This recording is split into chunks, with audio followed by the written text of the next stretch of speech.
Good morning વિદ્યાર્થી મિત્રો, હું ભલાણી વિજય, ઉચ્ચતર માધ્યમિક વિભાગ. આપણે આજે ભણવાના છે લેખન વિભાગ. આમ તો આપણે ભણતા હોઈએ છીએ ગદ્ય અને પદ્યનું 35 થી 40%, બહુ તો 45% પરીક્ષામાં પૂછાતું હોય છે. વ્યાકરણ અને લેખન વિભાગ થઈને 55 થી 60% સુધીનું દરેક પરીક્ષામાં આવતું હોય છે. 9મું ધોરણ હોય, 10મું હોય, 11મું હોય કે 12મું. તો આપણે એમાંથી ધોરણ 9, 10 અને 11, 12 ચારે ચાર ધોરણમાં પૂછાતો એક પ્રશ્ન જે છે, જેનું નામ છે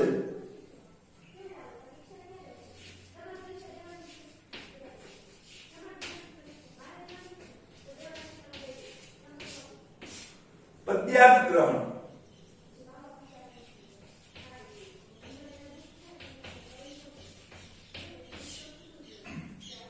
આમાં શું પૂછાય છે પેલા આપણે સમજી લઈએ કે આપણા અભ્યાસક્રમમાં ન હોય એવી કોઈ એક કવિતા છે, એ આમાં પ્રશ્નપત્રમાં પૂછવામાં આવે અને એના પ્રશ્નોના જવાબ જે છે એ આપણે લખવાના હોય છે.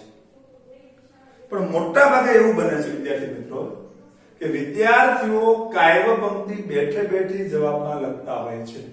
જેવું આપણે સંક્ષેપીકરણમાં કરીએ છીએ, બબ્બે લીટી કાપીને એક લીટી લખી નાખીએ, તો એમ કઈ સંક્ષેપ બની જતો હોતો નથી. જો આપણે પરીક્ષામાં પૂરેપૂરા માર્ક લેવા હોય અને કવિતાને સમજવી હોય તો આપણે એની અંદર રહેલો જે મુખ્ય ભાવ છે એને સમજવો પડે. આપણે આપણી પોતાની જાતને પૂછીએ કે ધોરણ 4 થી ધોરણ 9 સુધી, 8 સુધી કે 11 સુધી આપણે ભણ્યા, તો કોઈ પણ કવિતા આપણે ભણ્યા હોઈએ તો 8 થી 10 મિનિટની કવિતા હોય તો શું એનો જવાબ આપણે આખી કવિતા લખી નાખીએ છીએ? કાવ્ય પંક્તિમાં જવાબ આપ્યો છે પેકિંગ નોટમાં, તો કેમ નહીં? આપણને જવાબ કઈ રીતે આપ્યો છે? આપણે એ કવિતાનો જવાબ મૌલિકતાથી, એના શબ્દો સમજીને, એનો અર્થ સમજીને એનો જવાબ આપતા હોઈએ છીએ. તો આપણે કાવ્ય પંક્તિ જે આપણા અભ્યાસક્રમમાં નથી, એક કવિતા લખી અને એ કવિતાના પ્રશ્નો છે એ આપણે જોવાનો પ્રયત્ન, સમજવાનો પ્રયત્ન કરીએ.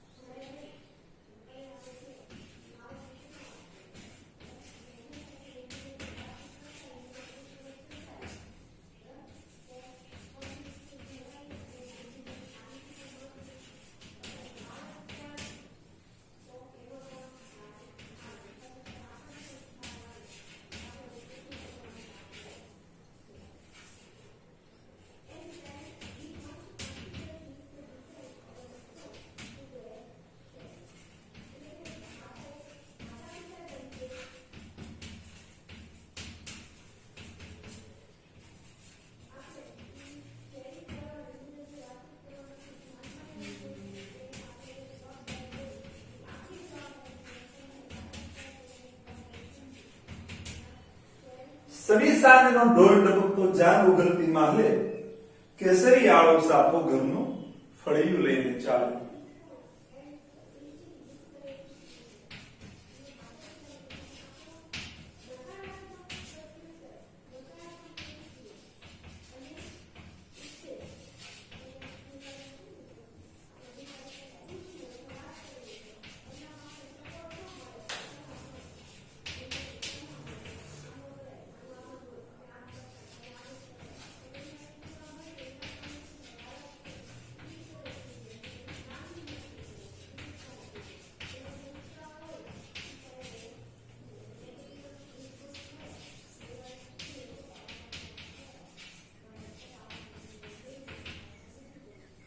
પાદર બેસી પકડી ઉઠતી ગરચોળાની ભાર, ડુસકે ડુસકે હડસેલાતી બાળપણાની વાત. સમી સાંજનો ઢોલ ઢબુકતો જાન ઉગલતી માહલે, કેસરી આળો સાપો ઘરનું ફળિયું લઈને ચાલે.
પૈડું સિંચતા રસ્તો આખો કોલાહલમાં ખૂંપે, શૈશવથી ચિતરેલી શેરી સુનકારમાં ડૂબે.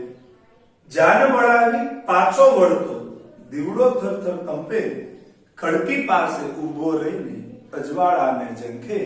સમી સાંજનો ઢોર ઢબકતો જાન ઉગલતી માહલે, કેસરિયાળો સાપો ઘરનું ફળિયું લઈને ચાલે. આ કવિતા છે એ અનિલ જોશીએ લખેલી છે. મોટા ભાગે વિદ્યાર્થી મિત્રો એવું બને છે કે આપણામાંથી ઘણા બધા વિદ્યાર્થીઓ કઈ પ્રશ્ન હોય તો અનિલ જોશીનો નામનો ઉલ્લેખ કરે છે. અનિલ જોશીને સંબોધીને એક પણ પ્રશ્ન પરીક્ષામાં પૂછાતો હોતો નથી. અને એક પ્રશ્ન કોમન હોય છે દરેક પરીક્ષામાં કે આપેલી કવિતાનું યોગ્ય શીર્ષક આપો. હવે પ્રશ્ન એ છે કે શીર્ષક હું એ જ આપણે સમજતા નથી. શીર્ષક કોને કહેવાય? કે શીર્ષક એટલે કવિતાનું નામ. આપણી પાસે જે કવિતા હોય તો એવું નથી કે કવિતાનું એક જ નામ હોય. કવિતાના એક કરતા વધારે નામ હોય શકે. તો હવે આ કવિતામાં જે શબ્દો તમને સમજાતા નથી એના પ્રશ્નો પહેલા તમે પૂછો. એ પ્રશ્નોને આપણે સમજીએ અને પછી પ્રશ્નોના જવાબો લખીએ. ચલો, કયા કયા શબ્દો છે જે તમને સમજાતા નથી? જો પરીક્ષામાં ઘણી વખત એવું બને કે આપણને અમુક શબ્દો ન સમજાય તો સુપરવાઇઝરને પૂછે આનો અર્થ શું? પ્રશ્નનો જવાબ આપવાનો ન કહી શકે, પણ સાહેબ આ શબ્દનો અર્થ શું છે? કારણ કે ઘણી બધી વખત બોર્ડની પરીક્ષાની અંદર લખાણમાં પણ મિસ્ટેકો આવતી હોય છે. એટલે કહી શકાય સાહેબ કે તો વેલ એન્ડ ગુડ, નો કે આ પ્રશ્ન નથી, પણ લગભગ તો એ લોકો જવાબ આપતા હોય છે કે આ પ્રશ્ન આ શબ્દનો અર્થ આવો થાય છે અને આપણે એટલી જ જરૂરિયાત હોય છે. પણ આપણે પૂછતા ડરીએ છીએ. પરીક્ષા આપણી માટે બહુ મોટી હાઈવે હોય ને એવું લાગે છે. એટલે પરીક્ષામાં કાંઈ ડરવાનું નથી, ટેસ્ટથી પરીક્ષા આપવાની છે. તો ફરીથી આપણે કવિતાને કોઈ પણ કવિતા અભ્યાસક્રમના બહારની હોય તો પેલા 2 થી 3 વખત એને વાંચો. પહેલી વખતે વાંચ્યું કે કાંઈ ખબર નહીં પડે કે સમી સાંજનો ઢોલ ઢબકતો જાન ઉગલતી માલે, કેસરિયાળો સાપો ઘરનું ફળિયું લઈને ચાલે. આપણે જોઈએ કવિતામાં શું શું કેદા જાય છે. આપણી બાબતને સમજવાનો પ્રયત્ન કરવાનો છે કે પાદર બેસી ફફડી ઉઠતી ઘરચોળાની ભાર, ડુસકે ડુસકે હડસેલાતી બાળપણાની વાત. પૈડું સિંચતા રસ્તો આખો કોલાહલમાં ખૂંપે, શૈશવથી ચિતરેલી શેરી સુનકારમાં ડૂબે. જાન વળાવી પાછો વળતો દીવડો થરથર કંપે, ખડકી પાસે ઊભો રહીને અજવાળાને ઝંખે. 2 થી 3 વખત કવિતા વાંચીએ તો થોડું ઘણું સમજાય, પણ આપણો મેઇન પ્રશ્ન એ છે કે આપણે કવિતા વાંચતા જ નથી. સીધા પ્રશ્નોના જવાબ તો કે ભાઈ બધે પેજ પણ એક હોય આમ કરી નામ, એટલે પહેલા પ્રશ્ન જવાબ લખી નાખીએ છીએ. તો એવો પ્રશ્ન એક વાક્યમાં જવાબ આપવાનો છે. 1 માર્કનો પ્રશ્ન છે, 4 માર્કના પ્રશ્નો હશે. એક પ્રશ્ન કન્ફર્મ હશે કે શીર્ષક આપો. આ સિવાયના 3 પ્રશ્નોના જવાબ એક વાક્યમાં આપવાના છે. આખી કવિતા લખવાની નથી કે આખો જવાબ લખવાનો નથી. તો સૌથી પહેલા આપણે સમજીએ કે કેસરિયાળો સાપો જે શબ્દ છે આ શું કહેવા માંગે છે. જે શબ્દો આપણને સમજાય નહીં એ શબ્દોને જે આપણે અંડરલાઈન કરીએ કે માની લો કે આ એક આખી લાઈન છે આપણને સમજાતી નથી કે આનો મતલબ શું છે. ત્યારબાદ એક શબ્દ આ પણ છે, પૈડું સિંચવું એટલે શું? બરાબર છે. ઘણી વખત ભાઈઓને વિદ્યાર્થી મિત્રોને આ શબ્દની પણ ખબર હોતી નથી કે ઘરચોળું કોને કહેવાય. મને યાદ છે કે હું બોડેલી હતો ને આ કવિતા ભણતા હતા. કેસરિયાળો સાપો શબ્દ છે તે લોકોને ખબર જ ન હોય, કારણ કે એ લોકો એટલું જ કે નવો પરણેલો વ્યક્તિ હોય એનો લાડો કે અને એની ઘરવાળી હોય લાડી કે એના લાડા લાડી છે કાંઈ ખબર પડે નહીં. એટલે વિસ્તાર પ્રમાણે શબ્દોનો અર્થ થતો હોય છે. પણ જ્યારે આપણે ગુજરાત ભાષાની ગુજરાતી ભાષામાં ગુજરાત રાજ્યના પેપરમાં જવાબ લખીએ છીએ ત્યારે માન્ય ભાષાનો જવાબ લખવો જરૂરી છે. તમે એમ લખી નાખો કે કેસરિયાળો શબ્દ જે સાપો શબ્દ છે એ લાડા માટે વપરાનો છે, તો તપાસનાર વ્યક્તિ કાઠિયાવાડી છે તો 0 માર્ક આપશે. એના લાડો શબ્દ વરરાજા માટે વપરાય છે ખબર હોતી નથી. ખાસ કરીને જે શાળામાં છોકરીઓ ભણતી હોય ત્યાં દીકરી કહેવાની સિસ્ટમ હોય ત્યાં આવું ઘણું દિક્કત થાય. એ લોકો વાતમાં લખે કે એમની પેપર તપાસવા ગયા એટલે એક પ્રશ્ન કે સ્વયં શિક્ષક દિનને દિવસે તમારી શાળામાં ઉજવાયેલા ઉત્સવનો અહેવાલ લખો. એટલે વિદ્યાર્થીઓએ લખ્યું કે અમારી શાળામાં મોટી દીકરીઓ અમને ભણાવવા આવી. એ દીકરીનો મતલબ ગુજરાત રાજ્યના લોકો એવું માને છે કે 5 વર્ષ કરતા નાની હોય ને દીકરી કહેવાય. અને અમુક શાળાઓમાં 17-18 વર્ષની છોકરીને દીકરી કહે છે તો બોર્ડમાં એનો આપણો અડધો માર્ક કાપી શકે છે. એટલે આપણે જે કંઈ પણ જવાબો લખીએ છીએ એ ગુજરાત રાજ્યને અનુરૂપ ગુજરાતી માન્ય ભાષામાં જવાબ લખવાનો આગ્રહ રાખવાનો છે. હું એમ લખું કે કેસરિયાળો સાપો શબ્દ છે તો વરરાજો કે કાઉન્સમાં લાડો લખું તો ચાલે, પણ સીધો લાડો લખી તો ગુજરાત આખામાં કચ્છના લોકો તો એક બીજું જ કહેતા હશે, કારણ કે ત્યાંની બોલી પાછી જુદી છે. 12 ગવે બોલી બદલાય એટલે આપણે બધું આપણને આવડે છે લખવાનું નથી. તો કેસરિયાળો સાપો શબ્દ છે વરરાજા માટે વપરાણો છે. ઘરચોળું છે એટલે કે પરણતી વખતે કન્યા જે સાડી પહેરે છે એને ઘરચોળા તરીકે ઓળખવામાં આવે છે. આ છોકરાઓને પાછી આ ખબર ન હોય તો આમાં જે રહેલા શબ્દો છે કે પૈડું સિંચતા, તો પૈડું સિંચવું એટલે શું? કે આપણે બધા લગ્નમાં ગયા હોઈએ તો કન્યાને જ્યારે વિદાય આપે ત્યારે કન્યાના ઘરના જે વડીલ સ્ત્રી પાત્ર છે એ પૈડું છે ને એને સિંચે, એની નીચે શ્રીફળ મૂકે અને એની ઉપરથી વીલ પસાર થાય અને એ વરવધુને રક્ષા કરે. તો આખી જે આપણી રસમ છે, આપણો રિવાજ છે, એને કહેવામાં આવે છે પૈડું સિંચવું. તો આવી રીતે આપણી કવિતામાં રહેલા જે અઘરા શબ્દો છે એને પહેલા આપણે સમજીએ કે જાન વળાવી પાછો વળતો દીવડો થરથર કંપે. વળી પાછો આ પ્રશ્ન થાય કે દીવડો પવન આવે તો આમ તો આમ ધ્રુજતો હોય તો આ દીવડો કોણ? આ દીવડો એટલે શું કહેવામાં આવ્યું છે? દીવડો એટલે કન્યાની માની વાત છે. પોતાની દીકરીને વળાવ્યા પછી એના મનમાં અનેક પ્રશ્નો હશે કે મારી દીકરીને ખરેખર સુખ મળશે કે દુઃખ? વાતોથી બધું સારું હોય છે. બધા એમ જ કે કયા ઘર જેવું ઘર છે. પૂછજો આજુબાજુમાં કોઈના લગ્ન થાય ને ત્યારે પૂછવાનું, બહુ મજા આવે, અનુભવ લેવાનો આપણે. કોઈ એમ નો કે ખરાબ છે, કારણ કે લગ્ન પહેલા સંબંધ થાય, મોટા વિદ્યાર્થીઓ વાંધો નહીં કહેવામાં હાલે છે. તો બધા પિતા પોતાની દીકરી માટે દુનિયામાં હારામાં હારું પાત્ર ગોતે અને બધા દીકરાના પિતાઓ દુનિયાના હારામાં હારું સ્ત્રી પાત્ર ગોતે. લગ્ન પછી 6 મહિના ખબર પડે જ્યારે કોર્ટે ચડે ત્યારે કેટલું હારું છે. જોજો, ખરેખર વાસ્તવિકતા છે. આજે ફોન શરૂ થાય હવારથી ઠેકડા માર્યા ગયા છે, કાંઈ પ્રશ્ન ન હોય.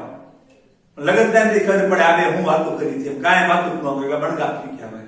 એટલે બધી તપાસ કરવાની છે આપણે.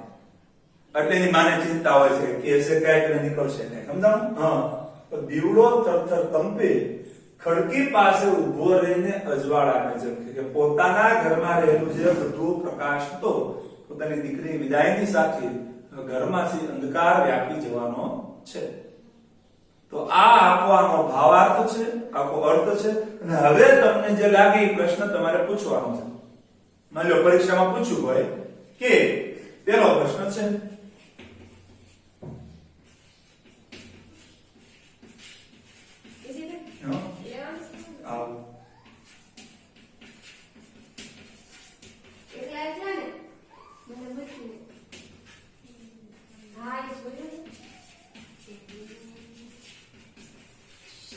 પેલો પ્રશ્ન આપણે પૂછ્યું કે કેસરિયાળો શબ્દ કોની માટે વપરાયો છે? તો કવિતા વાંચ્યા પછી આપણે આ પ્રશ્નનો જવાબ આપણે એક વાક્યમાં આપવાનો છે. ન સમજાય તો ફરીથી કવિતા વાંચો કે સમી સાંજનો ઢોલ ડબકતો જાન ઉગલતી માલે, કેસરિયાળો સાપો ઘરનું ફળિયું લઈને ચાલે. પાદર બેસી પપડી ઉઠતી ઘરચોળાની ભાર, ડુસકે ડુસકે હડસેલાતી બાળપણાની વાત. પૈડું સિંચતા રસ્તો આખો કોલાહલમાં ખૂપે, શૈશવથી ચિતરેલી શેરી સુણકારમાં ડૂબે. જાન વળાવી પાછો વળતો દીવડો થરથર કંપે, ખડકી પાસે ઉભો રહીને અજવાળાને ઝબકે. તો આવી કવિતા હોય તો માંથી આપણને લાગે એવા 8-10 પ્રશ્નો આપણે કાઢવાના છે. પ્રશ્નોના જવાબો આપણે કહેવાના છે. આખો ક્લાસ પોતપોતાના પ્રશ્નો કાઢે તો ઘણા પ્રશ્નો આવે અને એકના એક પ્રશ્નને બીજી રીતે કઈ રીતે પૂછી શકાય આપણે સમજી શકીએ છીએ. બીજો પ્રશ્ન હું લખું છું.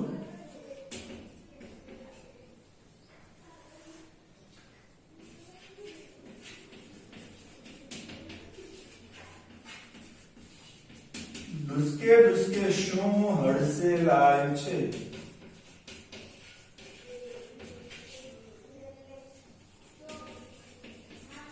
પ્રશ્ન નંબર 3 હજી આપણે વિચારીને લખવાનો. છેલ્લો પ્રશ્ન કન્ફર્મ હશે કે આપેલ કાવ્યને યોગ્ય શીર્ષક આપો.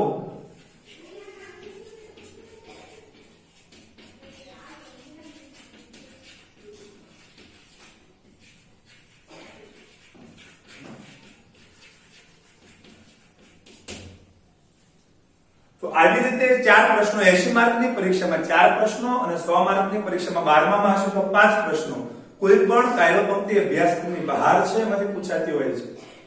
તો આ ઉપર મિત્રો આપણે આપણી બે પ્રશ્નો ગોતતા થઈએ. એના જવાબ ઘણા બધા પ્રશ્નો અહીંયા મૂકી શકાય, એક નહીં. દરેક અંતરામાંથી એક પ્રશ્ન લઈએ તો ઘણા પ્રશ્નો આવી શકે છે. કોઈ જગ્યાએ એ વસ્તુ યાદ રાખવાની છે કે અનિલભાઈ જોશી લેખક છે, એનો નામનો ઉલ્લેખ આજ સુધી ક્યારે કોઈ પરીક્ષામાં પૂછ્યો નથી. અનિલભાઈ જોશીએ ખાલી કવિતા લખી છે એનો ઉલ્લેખ છે, આપણે એને કોઈ જગ્યાએ ટાંકવાના નથી. તો એ આશા રાખું છું કે આ કવિતા તમને સમજાણી છે. આ તો ફરીથી મળશું ત્યારે નવા વિષય નવી વાત સાથે મળીશું. અહીંયા રાખીએ. બધાનો ખૂબ ખૂબ આભાર.